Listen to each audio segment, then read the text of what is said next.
When it comes to Undertale, we already know the story. War between humans and monsters broke out. All of monster kind got sealed in Mount Ebott. A human falls down. They find themselves in the ruins and they meet a flower. Said flower gets duped by the previous queen of the underground. Turns out you are more important than you thought you'd be in the underground. I feel like if I was Frisk, I'd be shitting bricks if I found out about that. Thank God it's not me down there. Good luck, kid. Escort tells you to open the barrier and free monster kind. 7 human souls are needed, and you are the last piece. And then Flowey tries to kill everyone, you defeat him, reset, neutral run, then replay the game, pacifist run, and you get bored and want to fight Sans, so you go on the genocide route. Catching the eyes of Kara. Upon playing through more of the game, discovering things like the true labs and tapes you find there contains information about this person who claims to be you.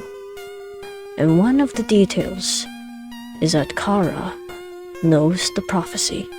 What if I told you something that might change your perspective of Deltarune, the prophecy, and Undertale's mysteries that we never managed to uncover? For 13 years, these mysteries uncovered now. And all of it has to do with reincarnation. Because I think that Undertale already happened for Deltarune to exist. Hello, Internet! Welcome to Game Theory! The show where you figure out whether or not you're seeing doubles, or are they just different people. Throughout the games, we see examples of reincarnation. You've got Flowey coming to life as a flower. You've got Kara coming back to life. 2 beings reborn due to the presence of determination. What if I told you there's so much more than a resurrection? And my reason for this lies in the very beginning, the intro sequence, and Rousey's story. It's the year 21X. A human has fallen down Mount Ebott. There's a human that resembles Chris, and another person. For Rousey's story, there's a child holding a spear that looks seemingly familiar to Frisk. Everyone can say that it's another human in the iconographic designs. But I don't think so at all. Considering the way both games are, Toby Fox said so himself. Parallels of the game. It doesn't necessarily mean one of the other does not coexist in some way. And highlighting the part where he talks about how light and dark lived harmony for a millennia. A millennia is 1,000 years. But Mirage, what are you trying to do here exactly? What relevance does any of this have? Let's assume that Undertale is the event that transpired before Deltarune. In the Undertale anniversary stream, we see Noelle behind a Christmas tree. Look at the baby. Look at the baby. Too bad Toby didn't give a fuck. Toby fuck! Going by the logic that Chris was the human that sealed them all in the underground, they would not be the same age as Noelle due to their presence earlier, and for all we know, would have been dead or even not present outside the underground. For Chris to align with the Deltarune timeline, there would be multiple reincarnations over and over in darkness. One that would reincarnate the whole Dreamers, including Chris as Azriel's sibling. Taking from what we know is the original universe to form another, where all of them live in harmony. In the recent Chapter 5 events of the Hometown Festival, something very disturbing happened. Onion's son, the river dweller, went missing. Of octopus. Didn't you want to try it? It's only 2G. It's only for free. No, Susie, try it. Octopus? It just tastes like raw onion? Yeah, no thanks. They fucking killed Onion Son. 2G isn't a currency in Deltarune. Immediately, they correct themselves. In Undertale, the world building is as follows. Monsters who do have children are giving their power to their child's soul, growing older and aging until they turn to dust. And those without will outlive you. That's why Gerson was alive in Undertale, perhaps managing to live long enough until Deltarune. Which could explain why the normal NPC knows what currency G is. Which brings me to the Deltarune. I know what you're going to say. with what I'm about to say. That the symbols mean what they mean in Undertale. What Gerson tells us.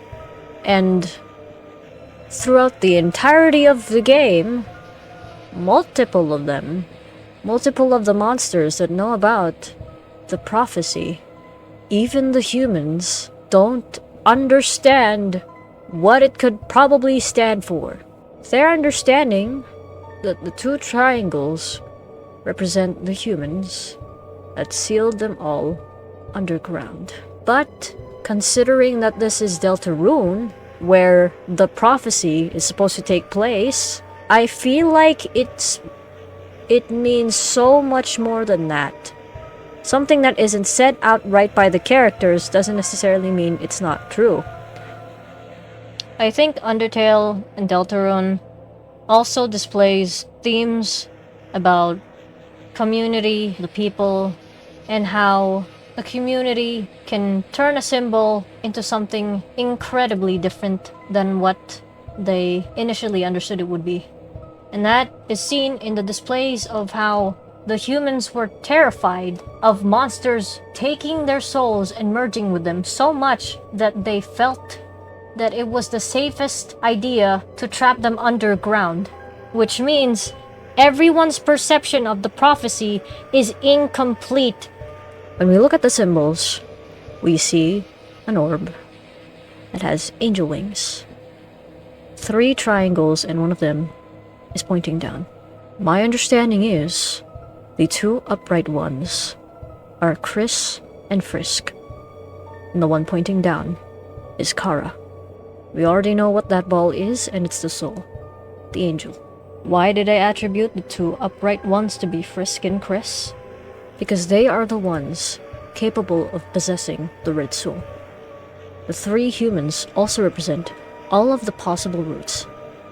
Pacifist being Frisk, neutral being Chris, and genocide being Kara. We know this due to the unchanging nature of Deltarune's prophecy and what is stated with our LV on the side. I want to focus on the date from the intro sequence once again. Undertale released on September 15, which means there is always a month and day that a human falls down into the underground. I'm aware of when Undertale was released, which was 2015. However, I want to use the specific timeline we're trying to figure out here. Remember Kara's favorite number? The number 9. The obsession of being almost powerful enough, but still killable. I take you to Nuzzle Champs again, which was 1998. Because I think Kara died in 1999.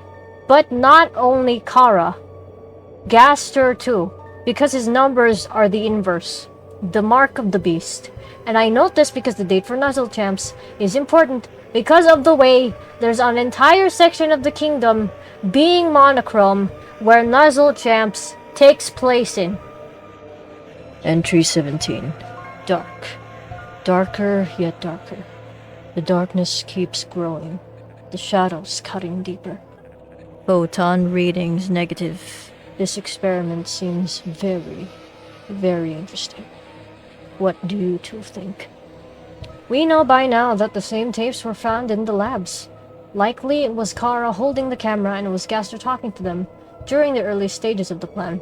And why I think this is because he literally talks in hands. So that would have immediately been an obvious reason why we couldn't hear them talking.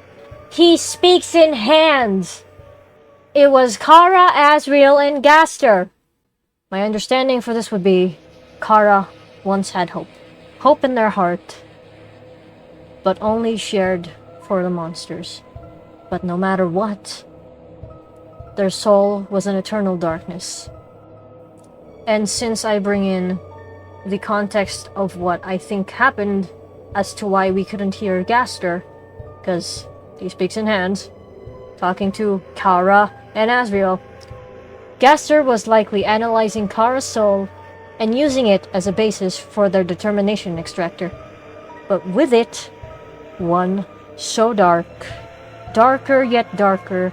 The experiment had failed because the source was emitting lost dreams.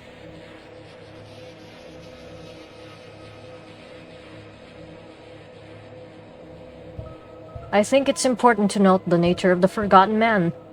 Asgore never mentions anything about Gassir being the royal scientist. Asriel never mentions anything about the royal scientist. The only evidence of the royal scientist's existence were his creation, these tapes, and the true labs. Now that we understand all of this, we can uncover the missing number behind 21X. So, what year really is 21X? 2018. The year when Deltarune was released. This is the date where Frisk fell, not Kara, Frisk. Which would be the exact timeline for Kara to have been revived again, and Chris being reincarnated again. Which brings me to my last and probably ballistic theory, which ties into the last chapter, being released around 2028 to 2029, involving what Sans said during the dinner scene in Undertale. It's like your mother hasn't heard a good joke in 100 years. 100 years. How many years since Undertale? 13 years. However, I want to preface this in the context of us knowing the dates within the game and within outside of the game. And if Sans knows our existence outside of the soul, he's aware of how much time passes for them, how much time passes for us. Because Rousey says specifically he waits a very long time for Chris and Susie to come back. It works the same way as us. And to be plunged back into their world, this means our 10 years is equal to 1,000 years in their universe, and it is 100 years for them, each year that passes for us. Their in-game dates are delayed, while ours is consistent. It seems like they don't understand the concept of time, because if it truly is pulling from like the Legend of Deltarune coming from Toby's dream, from his fever dream being in 2011, but the in-game dates suggest that it occurred way long ago. Essentially, Undertale is pulling from a date before Undertale was created. Before Deltarune was created, it's pulling from Undertale's sense of time. I have an insane theory when it comes to Gaster and what his relevance is. And I do feel like he was from 1999. Except I think that he was originally a human from 1999, made an experiment which ended up causing him to be unable to travel back outside of it, but that feels really meta, and I don't know if I'm gonna get into that, so I'm not going to. But my point is, as long as anytime we're not in the game, there's jumps between states. The game, just like space, has time dilation, where going to the void, the darker it is, the slower the time flow, just like black holes. If it was 10 years for us, it was a millennium for them. And why is this detail so important? The Spamton sweepstakes minigame. When you click on the cats, you get interesting results, ranging from 50 to 50, 1,000 to 3,000. Something that seems so little means so much. The angel, which gives you 1,000, and the super angel, which gives you 3,000. I don't think this is a coincidence. Toby Fox also said that it would take 999 years to complete the game. I want you to focus on the 3,000 angel, the super angel. Deltarune is when the soul is given more freedom, more power than ever to change possibly one of the most irreversible fates, one to break the cyclic nature of violence.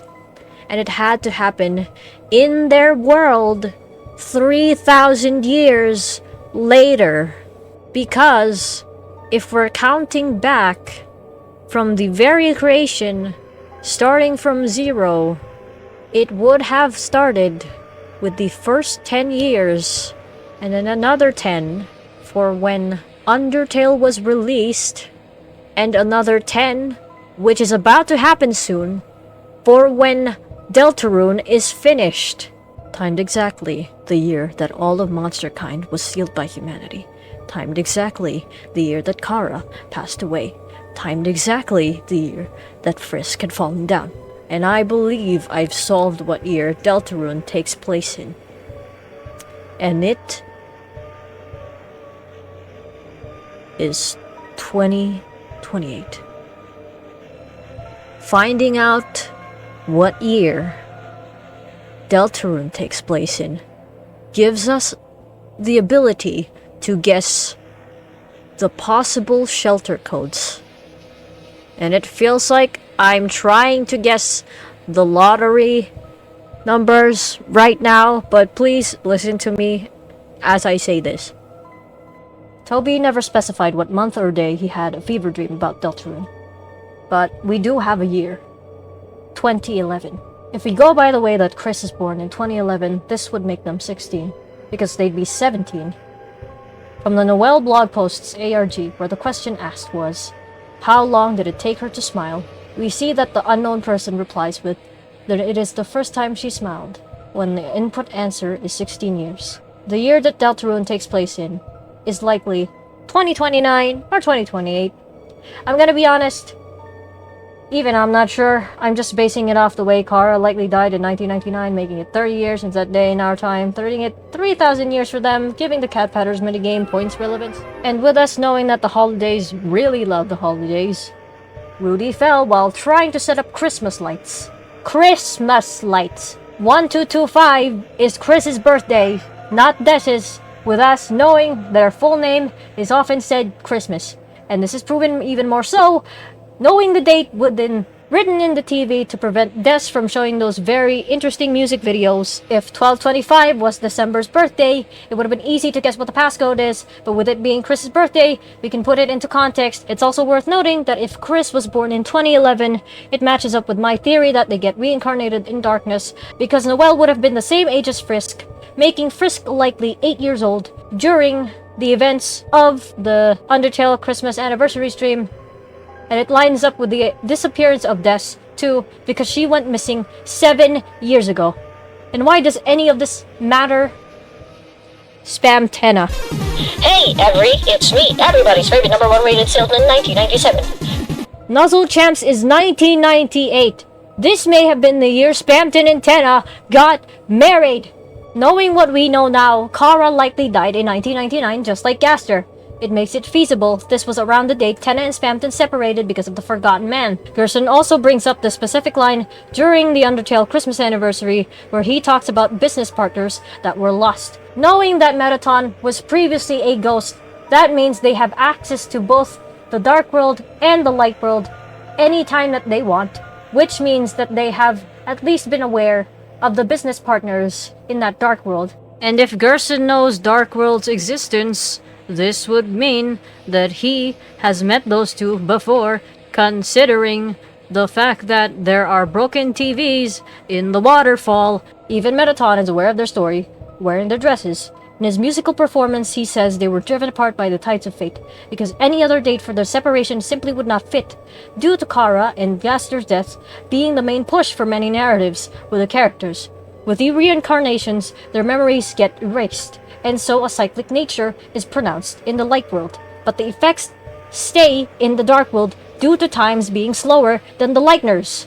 I also analyzed these pivotal dates for both Undertale and Deltarune's chapters, as there is an obvious pattern. June 24, 2013 is when the Undertale Kickstarter started. Undertale released in September 15, 2015. Deltarune Chapter 1 released October 31, 2018. Deltarune Chapter 2 released September 17, 2021. Deltarune Chapter 3 and 4 was June 4, 2025.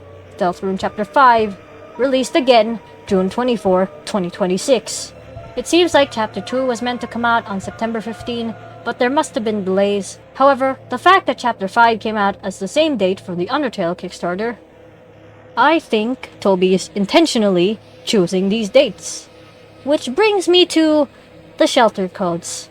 There are 3 symbols for the shelter codes: a pine tree, a police badge, and a delta rune. From what I've gathered, basing it off of the release dates and the Kickstarter, I think the pine tree is December 25, 2011, when Chris was born. And to prove this theory, I'm going to bring back Frisk into this, and the context of what Toby said about this whole game, being that he had a fever dream in 2011, and with this recurring theme, with the context that it's going to be December 25 in Deltarune, Frisk and Chris, it may have been that their full names were created from the concept of a Christmas fever dream. Their names are derived from the phrase Christmas fever dream due to the spelling of dreamer, missing an A and a V. The police badge is September 15, 1999. Or 1998. It could be either. But honestly, a majority of it makes me think that it's probably the time when Kara died, or Gaster died, or it is the year when Kara fell, which might have been 1998. The Deltarune is October 31, 1000. Now I'm gonna talk about the release dates for the next 2 chapters. Chapter 5 was released on June 24, 2026. I don't really have a lot of proof of this actually. I think the next chapter might be released on October 31, 2027. In a way to symbolize the roaring, because it would be the darkest and scariest of nights for them all. But maybe that's just me reading too much into the themes, and if you think so, then I understand, honestly. It took me like 3 days to do all this. Honestly, if Toby saw this video and was like, well, time for me to prove you wrong, then so be it, cause likely I might have swapped the dates and still my point can be proven that the dates are significant, at least.